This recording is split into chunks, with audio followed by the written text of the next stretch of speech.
தேர்தல் களம் 2024 காணாமல் போன சின்னங்கள் டிஜிட்டல் மயமாகும் பிரச்சாரம். தமிழ்நாட்டில் நடைபெற இருக்கக்கூடிய மக்களவை தேர்தல் பிரச்சாரம் பெரும் மாற்றத்திற்கான அடிப்படையை உருவாக்கி இருக்குது அப்படிங்கிறத எங்குமே எதிலையும் காண முடியுது. அது எப்படிப்பட்ட மாற்றம் அப்படிங்கிறது தான் நம்ம இப்போ பார்க்க போகிறோம். பொதுவாக தேர்தல் பிரச்சார களம் அப்படிங்கிறது தமிழ்நாட்டில் முக்கியமான தலைவர்கள், நட்சத்திரங்கள் ஆகியோரை மையமாக சுற்றியே அமையும். தலைவர்களின் வேண்டுகோளை ஏற்று கிராமங்களில், வீடுகளிலும், சுவர்களிலும் சின்னங்களை தொண்டர்கள் வரைந்துடுவாங்க.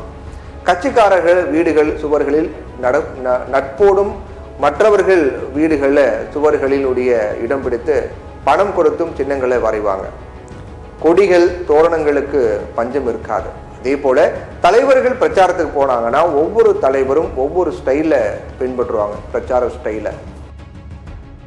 திமுக, அதிமுக பொதுக்கூட்டம் அப்படின்னா மாலையிலேயே தொடங்கி விடிய விடிய நடைபெறும். தலைவர்கள் இதோ வராங்க, அதோ வந்து கொண்டிருக்காங்க அப்படின்னு அறிவித்து கொண்டே காலத்தை கடத்துவாங்க. தலைவர் பார்த்தீங்கன்னா பல்வேறு கூட்டங்களையும் பேசிட்டு வரவேற்புகளை பெற்றுக்கொண்டு சாப்பிட்டு சிறிது நேரம் ஓய்வெடுத்து விட்டு ஒரு வழியாக விடிய காலையில பொதுக்கூட்ட மேடைக்கு வந்து சேருவார். ஆனா அதுவரை கூட்டம் கலையாம காத்திருக்கும். இதுக்காக கூட்டத்தினருக்கு ஒரு டீ கூட வாங்கி தர மாட்டாங்க. ஆனா அதுக்கு பிறகு வந்த தேர்தல்கள்ல இரவு 10 மணிக்கு மேல் பிரச்சாரம் செய்யவே கூடாது அப்படின்னு ஸ்ட்ரிக்டா கட்டுப்பாடு அமல்படுத்தப்பட்டதால விடிய விடிய நடைபெறும் பொதுக்கூட்டத்தை காணவே முடியாத நிலை ஏற்பட்டது. மேலும் கொளுத்துற வெயில்ல ஆங்காங்கே பொதுக்கூட்ட மேடைகளை அமைத்து மாலைக்குள், அதை ஈவினிங்குள்ள பிரச்சாரத்தை தலைவர்கள் முடிச்சிடுறாங்க. இதனால காலையில வாக்கிங் போகும்போதும் டீ குடிக்க செல்லும் இடங்களிலையும் வாக்குகளை கேட்பது வாடிக்கையா மாறி இருக்கு. இதுக்கு இன்னொரு காரணமும் இருக்கு. அதாவது தலைவர்களுடைய பேச்சுக்களை பொறுமையாக காத்திருந்து கேட்க மக்களுக்கு நேரமும் கிடையாது. வேலையின்மையும் இப்போது அதிக அளவில் இல்லை. அதனால ஊடகங்கள்ல, நேரலையிலும் சமூக ஊடகங்கள்ல பிரச்சாரத்தை பார்த்துடுறாங்க. வீட்லையும் உள்ளங்கையிலேயே பிரச்சாரத்தை மக்கள் பார்த்து விட முடிவதால் மொபைல் மூலமா பார்க்கறாங்க இல்லையா, அதனால பொதுக்கூட்டங்களுக்கு போக வேண்டிய அவசியம் இல்லாத நிலை இப்போ ஏற்பட்டிருக்கு.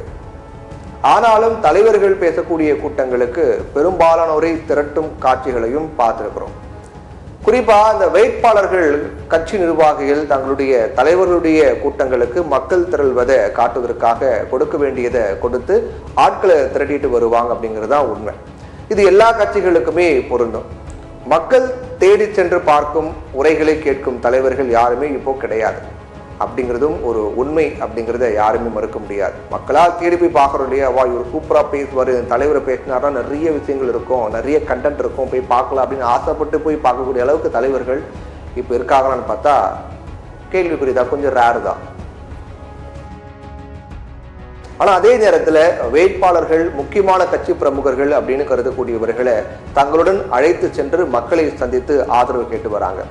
இதுக்கு வாக்கு சேகரிப்பு அப்படிங்கிற ஒரு பெயரும் சூட்டப்பட்டிருக்கு. வாக்குகளை சேகரிக்க முடியாது, ஆதரவை தருமாறு மட்டுமே வேட்பாளர்களால் கோரிக்கை வைக்க முடியும். அதுக்குதான் பிரச்சாரம் அப்படின்னு பெயர். இது ஒரு பக்கம் இருக்க, கிராமப்புறங்கள்ல கட்சி கொடிகள், தோரணங்கள்ல மாயமானதற்கும் காரணம் இருக்குது.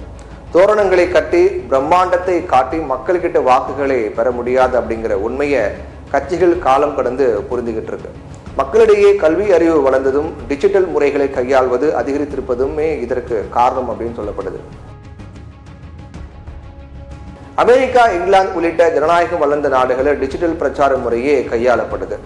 அதே மாதிரி ஆளுக்கு ஒரு கட்சி, மேடைக்கு ஒரு கொடி அப்படிங்கிற கலாச்சாரம் எல்லாம் கிடையாது. அதே நேரத்துல ஆட்சியில் இருக்கும் கட்சிக்கு எதிர்கட்சி ஆலோசனைகள் வழங்கும். அதே நேரத்துல கட்சிகள் சார்பில் கண்டன பொதுக்கூட்டம், தேவையற்ற அறிக்கைகள் வெளியிடப்படாது. தேர்தல் நேரத்தில் மட்டுமே ஆளும் மற்றும் எதிர்கட்சிகளுடைய பிரச்சாரம் நடைபெறும். அதிலும் அநாகரிகமான வார்த்தைகளை உதிப்பவர்கள் தோல்வியே தழுவாங்க. சீக்கிரமா இந்தியாவும் இந்த களத்தை நோக்கி நகரும் நிலைக்கு இப்போ ஒரு அடிப்படை உருவாக்கப்பட்டு விட்டதாவே தெரியுது.